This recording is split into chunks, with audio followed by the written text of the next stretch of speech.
y'all can just, yeah, my bad. You come in. Yeah, that's right. About 30 seconds out. Trying to hide behind us.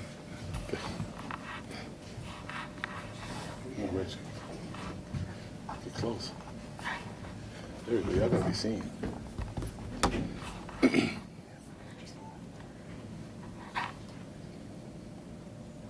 Good afternoon. I'm Sheriff T.K. Waters of the Jacksonville Sheriff's Office. I'm here today to share outcomes pertaining to a successful long-term violent crime and narcotics investigation, Operation Bright Lights. I want to begin by acknowledging the Jacksonville Sheriff's Office investigators and partner agencies who participated in this operation.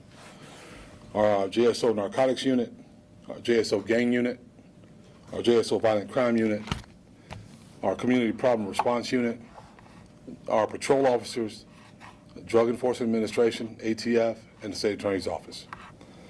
Operation Bright Lights was a 2-month investigation which utilized the investigative and technological resources of the Jacksonville Sheriff's Office and our partner agencies. The target of this well-executed and detailed investigation was Brian Brightman, the head of a criminal organization called K4T. Before I share more information on the results of Operation Bright Lights, I want to frame why this operation was instituted.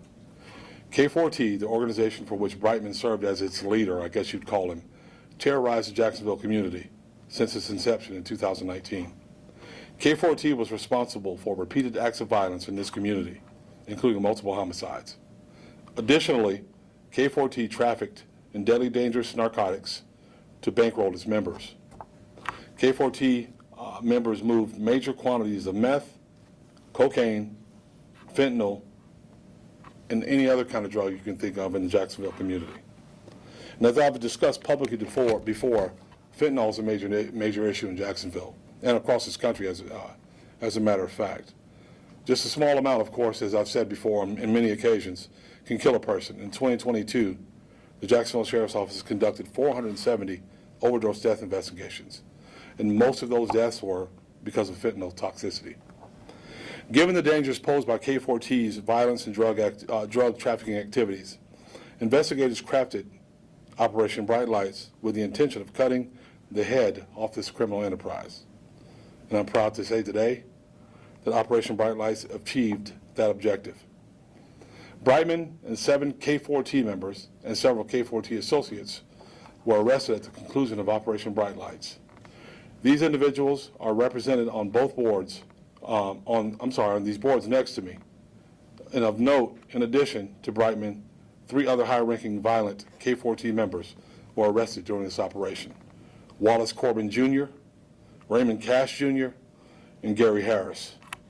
Additionally, law enforcement seized the following contraband during Operation Bright Lights: 8 firearms, which you see on this table, 1.171 kilograms of fentanyl, 570 grams of meth, 467 grams of cocaine, 203 pounds of marijuana.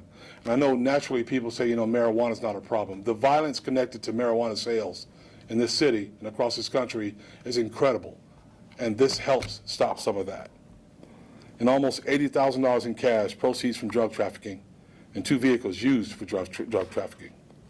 All the seized firearms were examined by forensic firearms examiners housed within JSO's Crime Gun Intelligence Center and run through the National Integrated Ballistics Information Network. Through this analysis, investigators learned the following. One of the recovered Glock pistols matched casings recovered from an August 2021 homicide case. Another of the recovered Glock pistols matched casings recovered from 4 crime scenes: a January 2022 shooting into a dwelling scene, a February 2022 aggravated battery scene, 2 separate February 2022 shootings into dwellings. The recovered rifle matched both a casing collected at both an August 2022 shooting into a dwelling and a casing collected at a September 2022 aggravated battery scene. We'll never be able to quantify the lives that were saved by removing these dangerous criminals and this poison from our streets. But unquestionably, through the excellent investigative work of the men and women of the JSO and our law enforcement partners, our community is safer and more secure because of this operation. Due to Operation Bright Lights, K4T, once a thriving, violent organization that operated with impunity in our community, is now operationally defunct. Operation Bright Light stands as a major achievement in multi-agency collaboration. These outcomes evidence that law enforcement plays a vital role in disrupting violence and removing the poison that feeds addiction and kills members of our community every day. Jacksonville, as I've said before, and I want to make this point clear, and I'm going to say it over and over again, Jacksonville will not tolerate this violence, will not sit passively by while members of our community are poisoned and killed by those that seek to profit off misery. To those who are terrorizing members of our community through acts of violence, again, another reminder, you that continue to sell and we will use all of our resources and those of our partner agencies to put you in prison forever if we can. Likewise, to those profiting off the pain of those in our community struggling with addiction, we will keep coming for you. Once a death in violence, one death by violence or one overdose death in our community is one too many. Operation Bright Lights shows how committed our agency and partner agencies are to sharing intelligence, enforcing the law, and holding criminals accountable. If you choose violence and to profit off the proliferation of poison in our community, we're bound to stop you. We're going to work to stop you. And I'll answer any questions that I can at this moment. It's time. Sir, is it fair to refer to K4T as a gang? No, it's a criminal organization. Yeah, it's fine. I don't have a problem with that at all. Given the amount of fentanyl that you guys are finding on the streets, and this is such a huge bust, and you're like the #1 curbing this problem, we just saw that the state law changed to allow fentanyl testing strips. Do you think that will play a role in trying to curb this fentanyl issue we're seeing in Jacksonville as well? I mean, it could. It just depends. It really depends on who wants to utilize those testing strips.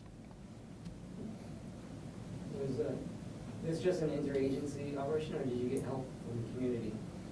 Interagency, community help is always welcome, and there were tips along the way.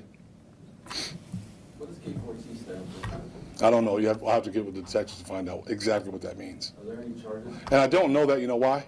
Because I don't care what their name is. They have no. I don't like to give them any credit, and the only reason we say it is so that our community knows who they are. But other than that, if it weren't for that, I would never say their names. What about charges? Are there, what will the charges be? You'll get copies of arrest and booking reports before we leave. Any other outstanding suspects? Not that I know of.